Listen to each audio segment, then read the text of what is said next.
bit of men's hockey, a little bit of women's hockey. We got Chris Dacey coming in live in studio. So we got all the Quinnipiac sports for you today, as we always do.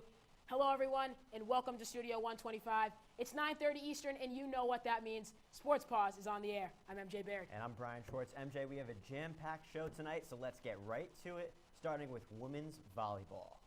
That's right. On Friday, the Bobcats traveled to New Rochelle, New York to take on the Iona College Gales. Iona has only won 2 matches in the Metro Atlantic Athletic Conference and was not able to pick up its third, hosting Quinnipiac. The Gales did win the second set after dropping the first to the Bobcats, but 9 kills from both Allison Lee and Jen Coffey propelled the Bobcats to win in 4 sets. Freshman setter Maria Panzari recorded 37 assists in the match, following her into the number 4 slot into the nation in assists, 11 shy of 1,000 for the year. And Manhattan upset Quinnipiac 3-2. The Bobcats won the first set by 3, but lost the next 2. Quinnipiac then came back to tie it up at 2 sets apiece, forcing the decisive 5th set. But the Jaspers prevailed and took the 5th set 15-13. Jen Coffey led the Bobcats. In kills with 16, Allison Lee led the team with 10 blocks. Natalie Alechko had 13 digs for Quinnipiac. The Bobcats are now 9-3 in the MAC and still in second place in the conference. Q30's very own John Franklin caught up with Claire Canuse of the women's volleyball team to talk about her career debut. John? A dream came true for the Quinnipiac volleyball team this Saturday as it beat Marist in dramatic fashion to take over second place in the MAC. But one player's dream in particular came true, getting on this court for the first time. A concussion has kept sophomore Claire Canuse off the volleyball court for almost a calendar year, but she was able to make her debut in one of the most historic games in the team's history. I didn't expect it, to be honest, but yeah, to be able to come right out and bang 5 kills out of the way and help the team tremendously. For the girls on the court giving me the opportunity to do that, it was really all of them and all their help that helped me get 5 kills. So by all means, I didn't do it by myself. But Canuse attributes her timely success to the support of her team around her. They've been so supportive through my whole journey with my injury, so it's to be able to get out there on the court and feel that same support out there. It was just there's never been a feeling where I haven't felt unsupported, so it made it so much easier to be out there with the girls because I knew that it wasn't a problem with them. So most teams wouldn't know how to react to such a dramatic win, but Canuse has sent the message to her team that this is just a building block for the rest of the season. We definitely have to take it one step at a time, one game at a time, 1 point at a time, because it's definitely not easy, and looking too far ahead of it, you can get a little bit carried away. So, we emphasize definitely 1 game at a time and taking care of business the right way. Canuse epitomizes the golden comeback after a dark beginning in sports, and she wants to send a message to those who are struggling through a similar fate. I think it's based on your perspective and how you kind of turn the situation around and look at it in a positive way. And once you get the opportunity to, come out of that injury, you have to be thankful of what got you there and the vibe that you had throughout the whole time and dealing with it, and just remember how you got there. John Franklin, Q30 Sports. Thanks, John. Well done, as always. Switching gears a little bit now, let's talk about the women's rugby team. They're coming off their first loss of the season and third loss in as many seasons against Central Washington. Lucky for them, though, they got a chance to redeem themselves this week against Castleton. And redeem themselves they did, defeating the first-year varsity program from Castleton 213-0. Yes, you heard me right, 213-0. This marks the biggest margin of victory in Quinnipiac rugby history, breaking the record of 130 points back in the 2012-13 season against Hofstra.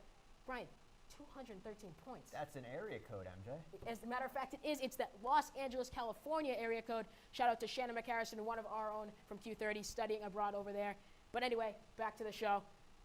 Rugby has one more home game before the end of the postseason, but guess you couldn't really call it a home game.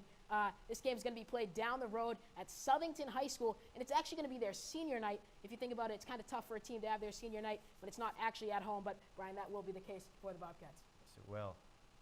Another Bobcat fall sport played a big conference game this weekend, and that is Becca Maine's field hockey team. Well, we got field hockey taking on Temple, heading down to North Philadelphia. We'll take it straight to the...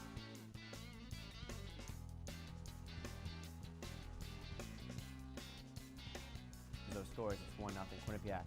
Then Temple's Patty Coons hits it on net, and Maddie Merton puts it home, and now we have a 1-1 tie. On to the second half. Temple's Sarah Kerr takes a shot that gets right past Quinnipiac's goalie Olivia Golini, and it's 2-1 Temple. Now, still in the second half, Sarah Kerr throws it in the middle, somehow gets by everyone, and Maddie Merton scores again, and Temple would go on to win 3-2. Quinnipiac lost to Holy Cross 2-1 in Worcester, Massachusetts. Dana Barlow opened up the scoring with her 6th goal of the season. Audra Kinney tied the game with 15 minutes to go for Holy Cross with her 1st goal of the year. Then just 5 minutes into overtime, Emily Lopretti notched her 6th goal of the season to give Holy Cross a 2-1 lead. The Crusaders went on to win by that score 2-1. The Bobcats fall to 4-11 and 3-2 in the Big East. Well, it's time to take a quick break, but when we come back, women's hockey played a home-and-home series with Boston College over the weekend. Stay tuned to find out how they did. Plus, myself, as well as the men's hockey beat reporter team, we took the trip to Agganis Arena in Boston on Saturday. Could the Bobcats avenge their loss from last season at the hands of the Boston University Terriers? Don't go anywhere. Sports Paws rolls on. Freshmen this year have stepped in and really just eliminated that problem, doing the right plays at the right time. I mean, it certainly seems like an uphill battle for this team, but Tricia Fabi is one of the best coaches at this university. The Bobcats hosting Arizona State. We'll start with this power play. But she's strong. Good Lord, I saw her lifting one time. She could squat 3 of me. Like, oh, well, 7 of me then.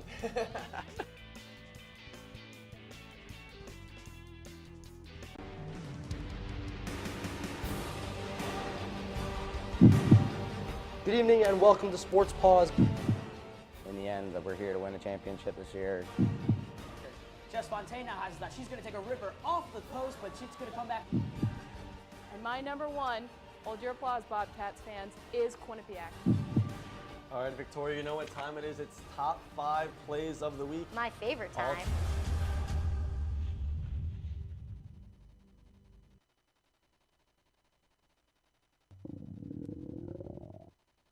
I could really go for a Ray and Mike sub right now. Come to Ray and Mike's and try our Philly chicken and cheese for just over $4. Giant cheesesteak subs and mouth-watering boar's head sandwiches for as low as $4.75. Q-Cash accepted just a mile down the road on Whitney, here at Ray and Mike's.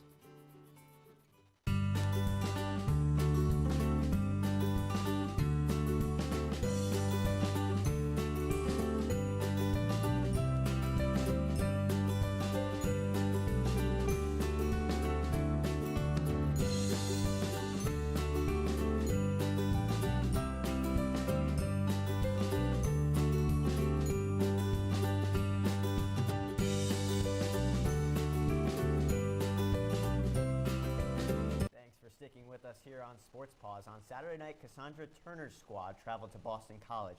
Let's check out the tape. Take it away, MJ. That's right, Brian. Yes, they did. Up at Conte Forum in Boston, Massachusetts, pretty close to my hometown, Brian. So nice to see the Bobcats traveling up. They are the number 3 Bobcats versus the number 6 Eagles. That was before this week. The polls obviously do come out today on a Monday. And this game, really just the story of the game. Brian, I think this is actually the second game. This is where Quinnipiac hosted Boston College. So I believe this is you if you just want to pick up where we left off. Well, let's get it. It's a 1-0 BC lead, and Taryn Bumgard slaps shot tap from the goal line. It's a 1-1 tie right here. Still in the second period now, McKenna Newkirk scores past Sydney Rossman. It's 2-1 Boston College. Now into the third period we go. Boston College, Caitlin Laundrip on the Quinnipiac power play. She has a shorthanded goal, assisted by McKenna Newkirk. It's 3-1 Golden Eagles. Now into the third period we go. Boston College's Enzy Kent scores, assisted from Andy Anastas, and it's 4-1 a Boston College win. That's right, Brian. As I was saying, it was on Friday night the Bobcats went up to Conte Forum in Boston. Goaltending, definitely the story of this game. 0-0 the score. Sydney Rossman, 38 saves, and Katie Burt for the Eagles, 23 saves. Looks like we do have the tape. Let's take a quick look at it. As I said before, this is up at Conte Forum. I'm just kidding, Brian. This is the same highlight we just saw. As you did say, the Bobcats go on to win the game 4-1. I think we finally have game 1 for you, ladies and gentlemen. Sorry for the technical difficulties. as I said before, it looks like we're having some issues, Brian. We don't have that highlight for you, but 0-0 the score. Both teams tied. Sid Rossman picks up another shutout, even though the game does end up 0-0. So that is the final score to Game 1. As you said, Game 2, Quinnipiac wins 4-1. But also, the men's team did play this weekend, Brian. I think you got some footage from us from UConn. We do. It's the men's hockey team traveling up to UConn. Excuse me, they are in here at TD Bank Sports Center at UConn. First period, let's take it right away. Andrew Tavener avoids a defender, and he sends this goal home. It's a 1-0 Quinnipiac lead. Still in the first period, Craig Martin scores off the second effort here on the pass by Tim Clifton, as we see right here. And now it's 2-0 Bobcats. Now over to the second period. There's well, it's still 2-0 Bobcats. Now over to the second period.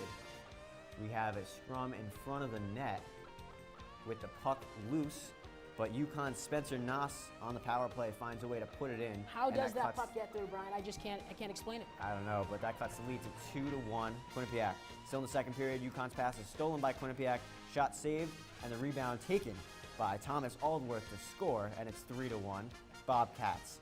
Initial shot by UConn now, saved by Chris Truhl, and then the rebound is put back in by Carl Elmere. It's a 3-2 Bobcats lead now.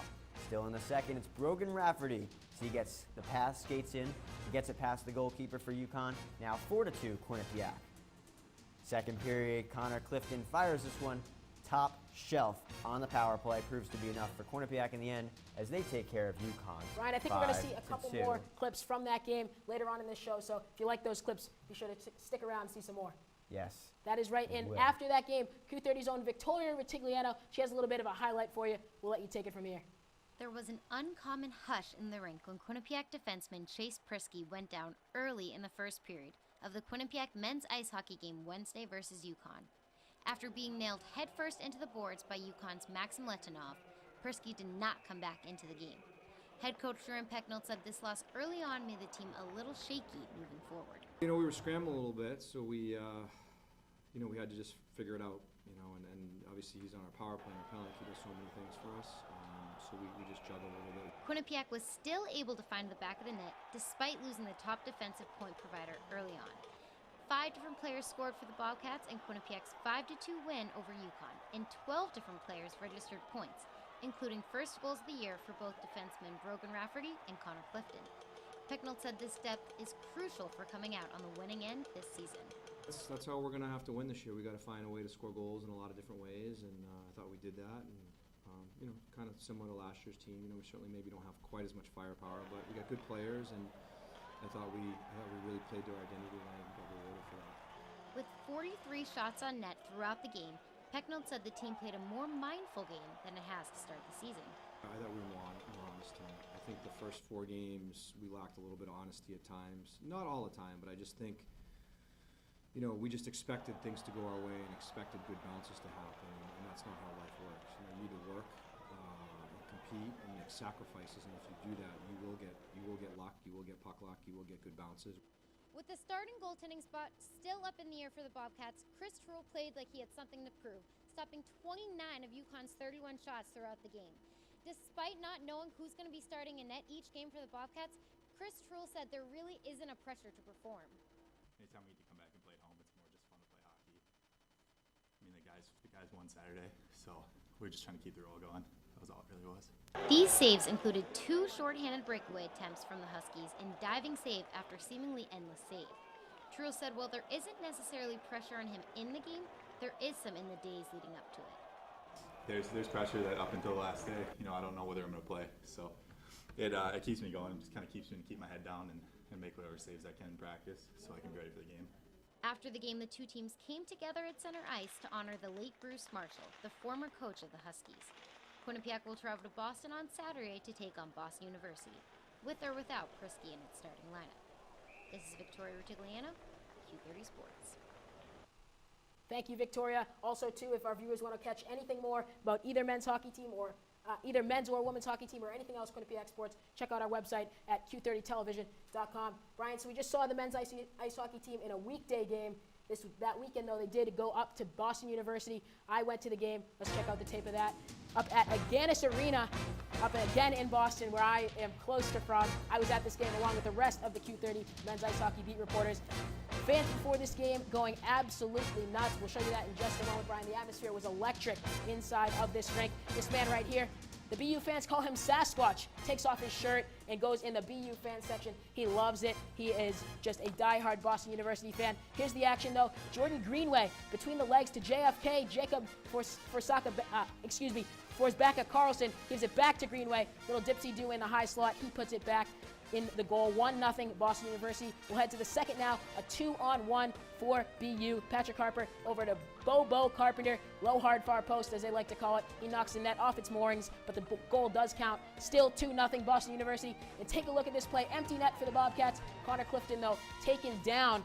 No call, though. JFK gets away with it. That's Forsbacka Carlson again. He scores on the empty net. Rand Pecknold absolutely livid at that call, but he did say in the post-game press conference he had no comment on that last play.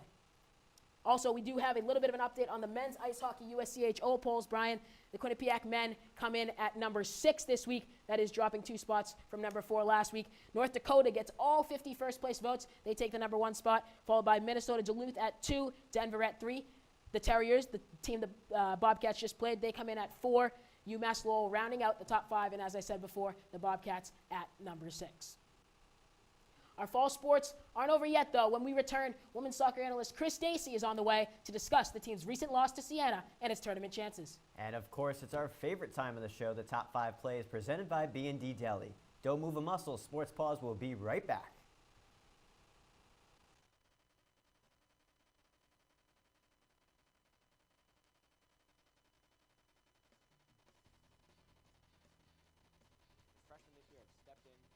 Really just eliminated that problem, doing the right plays at the right time.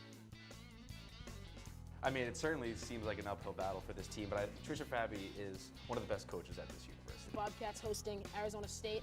We'll start with this power play. But she's strong. Good Lord, I saw her lifting one time. She could squat 3 of me. Like, oh, well, 7 of me then.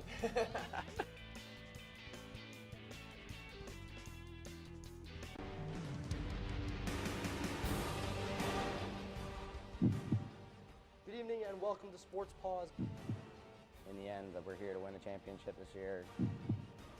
Jess Fontana has that. She's going to take a ripper off the post, but she's going to come back. And my number 1, hold your applause, Bobcats fans, is Quinnipiac. All right, Victoria, you know what time it is? It's top 5 plays of the week. My favorite time.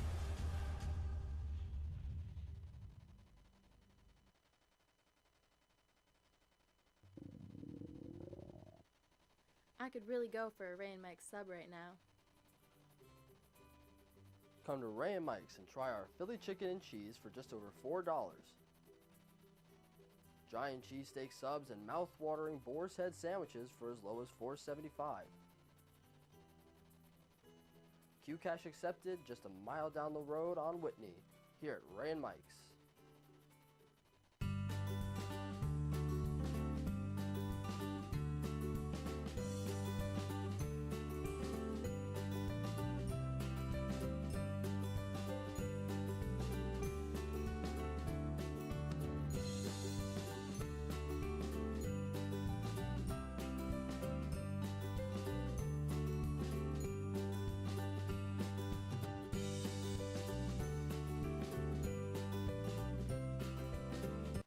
Welcome back to Sports Paws. The first place men's soccer team hosted Siena on Wednesday. Let's see what happened.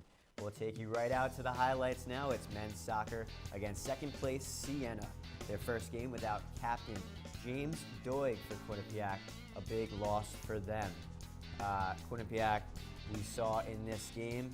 We're going to check out the highlights as soon as we can. There's James Doig, the captain. He's got that right shoulder injury, Brian. Doesn't look like he'll be back for much of this season. Let's take it right into the first half. It's Rashawn Dolly driving up the field, getting past defenders, and he snipes one past the goalie. That gives Quinnipiac a 1-0 lead. The assist was from Ryan Scheiderman. Now, still in the first half, we're going to see Siena coming up on the right on the field, and they're able to pass it in front of the goal, and Alexander Tahara tips it in for the score. That ties the game at 1. Now we move to the second half, and it's Philismar Cordiero.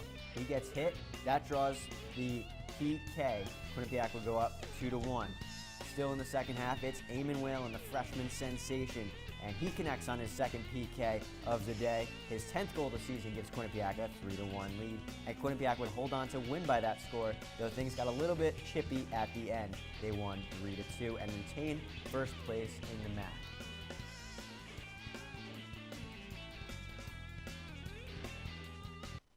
That's right, Brian. While the men's team was hosting Siena, the women's team traveled to upstate New York to take on the Saints. 1 goal in the first half and 1 in the early second were enough for the Saints to defeat the Bobcats. With the loss, Quinnipiac falls to 5-4 in the conference, and Siena improves to 7-2. Dave Clark's squad ends their season at home for St. Peter's, the worst team in the MAC, who have not won a conference game this season.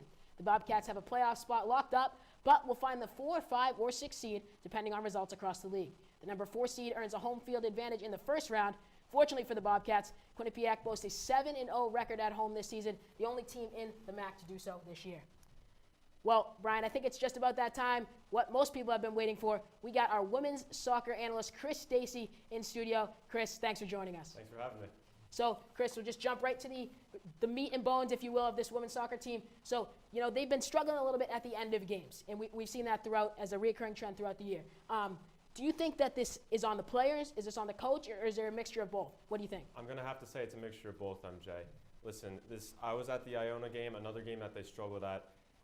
They went up 3-0 early in the second half, and then it's like this team just gave up in the last 20 minutes, I have to say.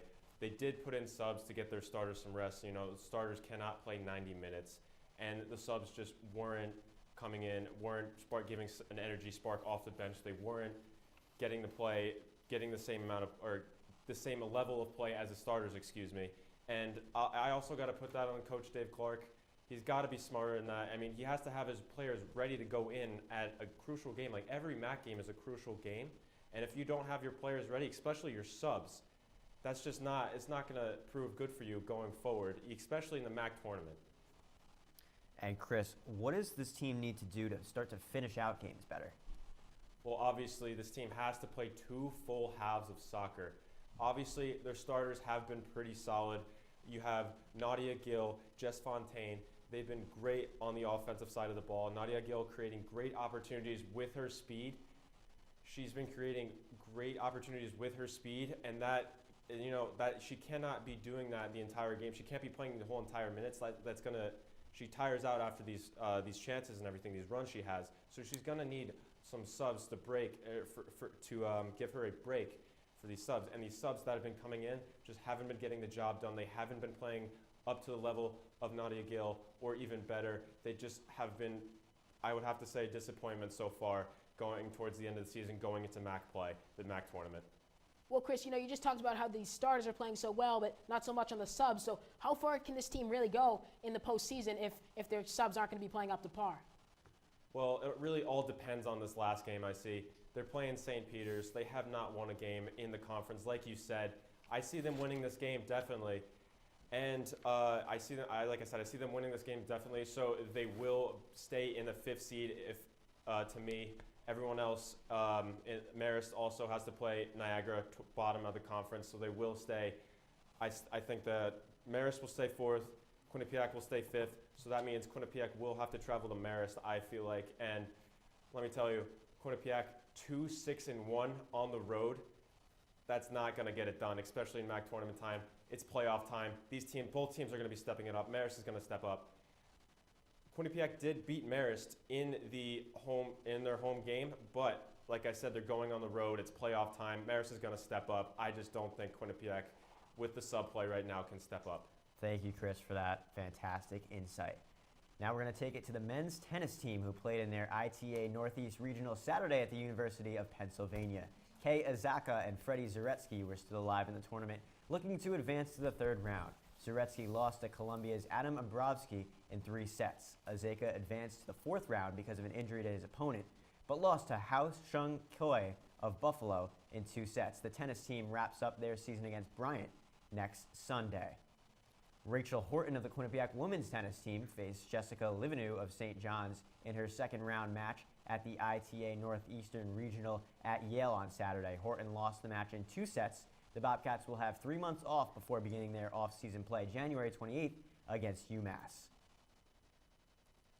the Quinnipiac men's cross-country team, they travel to Central Connecticut State University for the mini-meet, they call it, at the Stanley Quarter Park on Friday. The Bobcats sat out their top 7 runners with the championship meet next week, fitting, allowing opportunities for runners that don't normally run.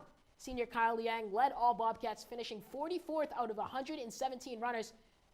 The Bobcats placed 11th out of 16 teams at the event. After the competition, the 4 members of the senior class were honored for their accomplishments. The Bobcats travel to the Worldwide of Sports in Florida this Saturday for the conference championship. And as for the women, more of the same. They too traveled to the Stanley Quarter Park in Central Connecticut State, and they finished 12th out of 16 teams. Underclassmen dominated for Quinnipiac, with Sarah Wilcox finishing 40th out of 127 runners. After the meet, head coach Carolyn Martin honored members of the senior class for their accomplishments in their 4 years as Bobcats. Next up for Quinnipiac, the MAC Championships, once again at the Worldwide of Sports in Florida this Saturday, October 29th. Just like the men, Bobcats fans can catch this meet live on ESPN3 starting at 9 a.m. Over 3 days in a car, 77 hours to be exact, or 13 hours on a plane. The only way to get to Alaska. Grace Manthe is a native of Alaska, South Anchorage to be exact. Q30's Drew Feinberg sits down with Quinnipiac's acrobatics and tumbling base to talk about her life adjustments some 4,500 miles across the nation. Drew Feinberg here, sitting down with Grace Manthe from the acrobatics and tumbling team. Grace, thank you for joining me. No problem. Grace, you come all the way from Anchorage, Alaska. Coming to QU, what is the adjustment like coming all the way cross-continent? And I know it's still the United States, but cross-continent, what's it like? Well, the first year was definitely really hard just because I wasn't used to being so far from home for so long. And the other thing is I don't get to go home that often. Like a lot of people around here go home like, you know, every other week, not every other weekend, but, you know, more often than I do. I get to go home like 2 times per year and then the summer. And it was definitely an adjustment, but, you know, it's worth it. So. Like, I know it's still the United States, obviously, but culturally, like, is anything different from where you live here? Like, the people in general, like, people act different, say, like slogans or, like, lingo or anything different? I mean, I guess the biggest thing is in Alaska, it's called a snow machine and not a snowmobile. Okay. And everybody always looks at me so weird, but I'm like, trust me, like, if you went to Alaska and you called it a snowmobile, people would look at you like you were crazy. Okay. And yeah, I mean, that's like the biggest thing. I mean, the good thing about here, especially like the school, it's just a small school and it's like a community, and that's kind of why I liked it, because that's kind of how it is in Anchorage too. Like, everyone's really nice for the most part. Rumor has it, do you drive from home down here? Like, No. at the end of the year, you don't? No, I actually have a car this year. This is the first year I've had a car. And I actually thought about driving my car from, I don't think I would drive it from Alaska. Someday in my life I want to. Yeah. If I was going to drive it, I would like ship it to Seattle and then drive it. So that's quite the haul from Yeah, Alaska. but I mean, I know people who have done it, who've driven like either way, like through Canada, and I want to do it someday, but my mom didn't want me to do it with my car because she didn't want it to like die. How long is, like, it's probably like, what, 4,000 to 5,000 miles, something like that? I don't even know. I know it would take, A few days at least. I mean, if it would take a few days, like, it takes, I think, 2 days to get from here to Seattle without stopping. Wow, okay. Like almost 2 days for that, and you would have to stop. So it would take probably, to get all the way to Alaska from here, it would probably take about like, you know, with stopping and eating and stuff, it would probably take about like a week or 2. MJ, it is time for our favorite part of the show. It's the top 5 plays of the week, brought to you by B&D Deli, home of the Q-Dog. That's right, home of the Quinnipiac Panini and the Q-Dog sub. Bryan, I will start with number 5.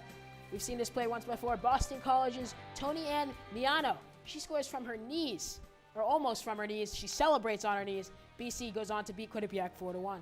Number 4, it's Thomas Aldworth of the men's hockey team as he drives to the net, back around, and scores that wraparound goal. Quinnipiac would go on to win 5-2 more from this game later.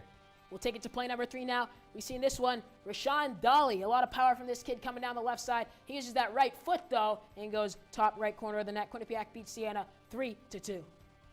The number 2 play of the week is Brogan Rafferty's goal against UConn as he dangles past the UConn goalie to score. Quinnipiac wins 5-2, and MJ, we're still not done with that game. That's right. We're going back to men's hockey for the number 1 play of the week. Craig Martin, little dipsy-do in front. He's fallen down, finally picks the puck up, puts it top shelf. Quinnipiac wins the game 5-2. 3 top 5 plays from that Quinnipiac versus UConn game, Bryan. Very impressive. Really impressive game. Well, Bryan, another 30 minutes in the books means another episode of Sports Paws comes to a close. Your first time on the desk tonight, I'm pleasured to be the one beside you. For more information, follow us on Twitter at Q30Sports and check out our website at Q30television.com. Thanks, MJ. It was a lot of fun tonight. For everyone behind the scenes, our entire production staff, and MJ Baird, I'm Bryan Schwartz. Put it in the books.